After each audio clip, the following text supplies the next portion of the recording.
اور کچھ ایک اس پہ بھی بات ہو رہی ہے آج کل بہت زیادہ کہ آپ لوگوں کی جماعت کے اندر کمیونیکیشن ایک چیلنج بن چکا ہے.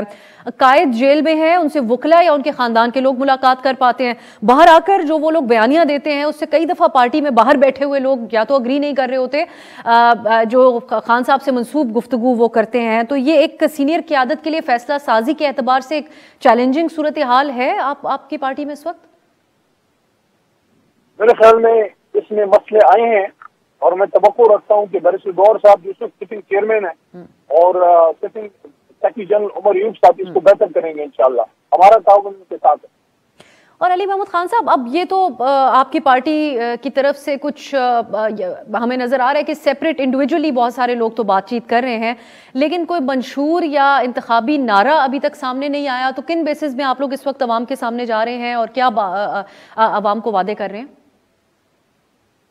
عام آدمی کو امپاور کرنا، ملک میں قانون کی حکمرانی، رول آف لا ہوگا تو آپ اور آپ کے ڈرائیور ان کے برابر حقوق ہوں گے.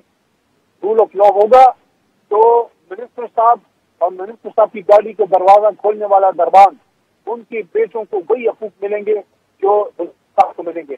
ہماری جدوجہد عام آدمی کی جدوجہد ہے. اس ملک کو اسلامی فلاحی ریاست بنانے کی جدوجہد، جہاں ایک وزیر، ایک مشیر اور ایک چپراسی کا بیٹا ایک ہی پائیدان میں عدالت کے سامنے پیش ہوں اور کسی کو اس وجہ سے اسپیشل ٹریٹمنٹ نہ ملے کہ وہ کوئی بڑا آدمی ہے، وہ کوئی جج ہے، کوئی جرنیل ہے، کوئی بڑا بیوروکریٹ ہے، کوئی خان ہے، کوئی بہت بڑا سردار یا نواب ہے. اگر وہ پاکستانی ہے اس کو اتنا ہی رائٹ ہے جتنا کسی طاقتور آدمی کو. یہ ہے پاکستان تحریک انصاف کی پاکستان کے عام آدمی کو پاکستان کا وارث اور مالک بنانے کی جدوجہد.